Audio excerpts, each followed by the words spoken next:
Peggy 18.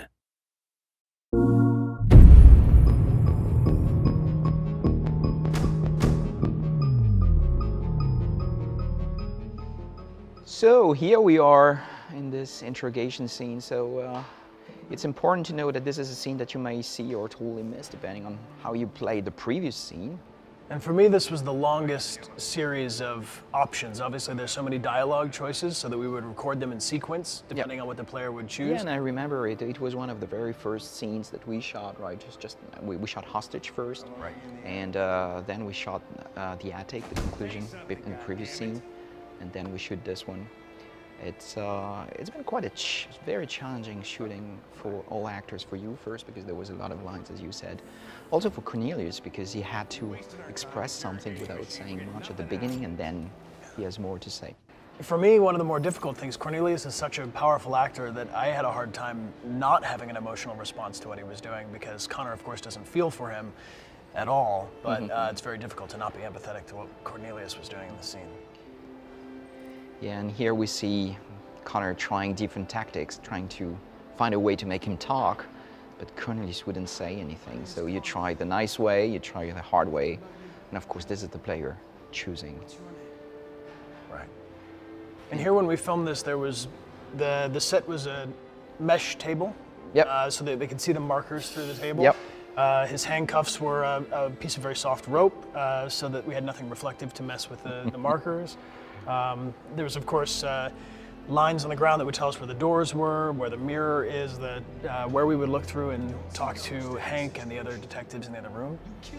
And another thing we had to do was reset always the physicality, so that depending on what the player's choice would be, Connor had to return to a neutral position so that it would have a continuity between. So we would have each choice, and then the choice would kind of resolve to Connor's android listening. Yeah, and maybe we need to explain how we shoot this, because it was a real challenge for you and all actors. I mean, as we have different choices and dialogues, of course, the actor needs to shoot all lines in a row, even if there's no direct continuity, because the player can only pick up one of the many choices.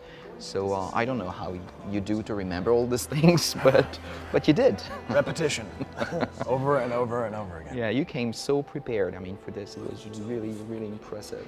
I didn't want to let you down, David. No, that's true. But I remember when you arrived with your notebook, where you had all the charts and diagrams and stuff, and I didn't have a clue what it meant, but it seemed to mean something to you. Perhaps Dechart means but it worked. Charts. It worked. It worked. It's easier to memorize things for me visually, if you assign it to something visual. Oh, that's the hard You know, the markers, the cameras in the background remind me of the infrared cameras on true. performance capture set. True, it looks Is that an inspiration directly, or it just happened? I don't know. It just happened, I think.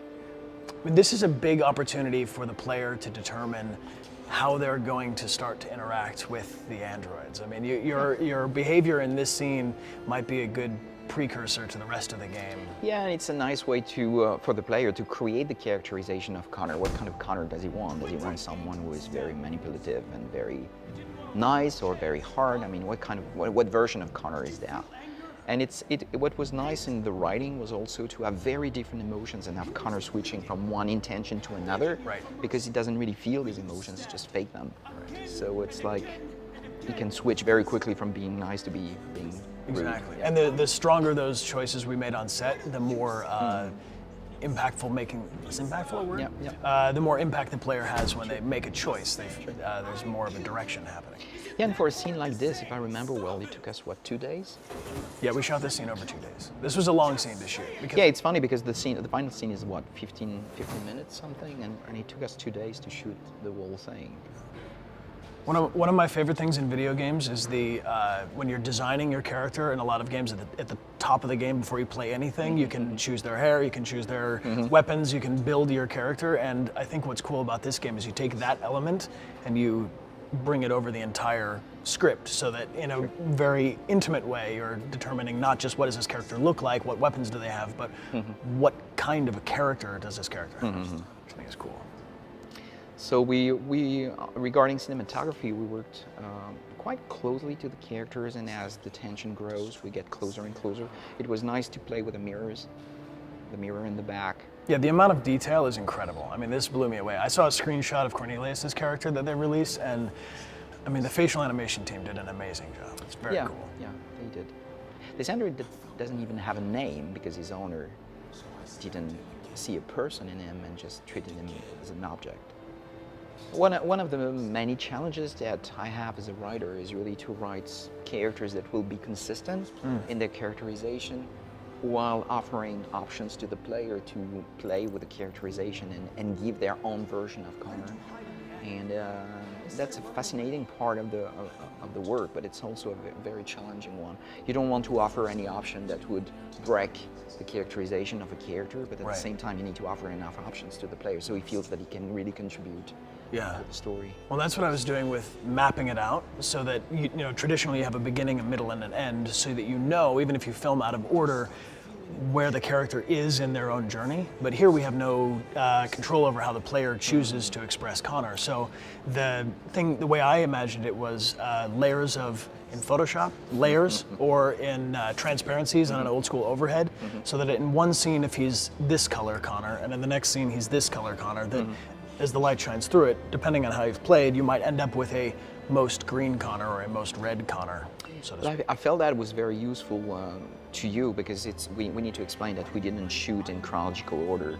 Not at all. Scenes, so we had to jump a little bit for production reasons. Right. For example, if I remember well, all the scenes with Clancy Brown were shot in a row. Right. So we had to play with chronology a little bit, and it's true that for a character like Connor, who evolves a lot and has a real arc, it was very useful to know where we were in the arc. So I felt this part of your work was very, very useful.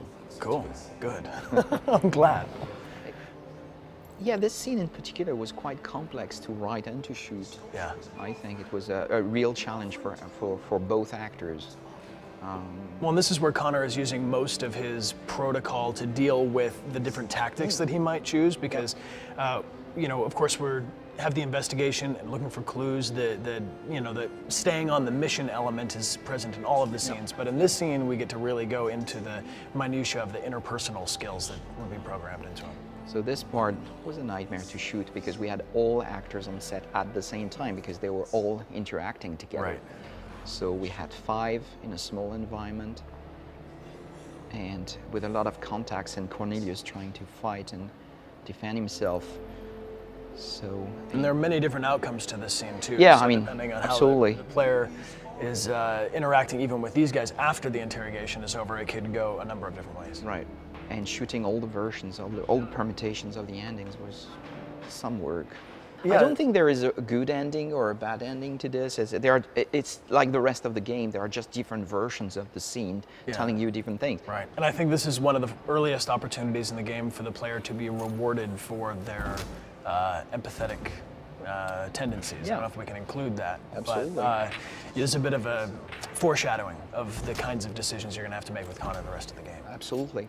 I remember during the playtest, we were filming the face of the people playing it as they were playing. It was funny to see their face if you get killed. Yeah, I wish people would keep Connor alive. Maybe. I wish. I mean, they have a good reason to do so because it may have an impact on the story. Right.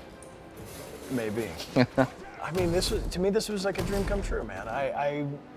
Before we even met for the very first audition a long, long, long time ago, I was thinking for myself, what kind of work do I really want to do? And when I imagined performance capture and the work of Andy Serkis and other actors like him, this was something that I sort of dreamed might happen. And then when the audition came through, and then it just so happened to also be set in Detroit, which was personally very cool to me. I don't know if somebody else designed this moment, but I feel very much like this project was meant to be for the two of us to cross paths.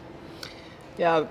From my perspective, you know that you had the right cast when you can't imagine any other actor in the part. And for me, Connor, you are Connor, and I can't imagine anyone else playing this part. So I think it's pretty good cast. For the players.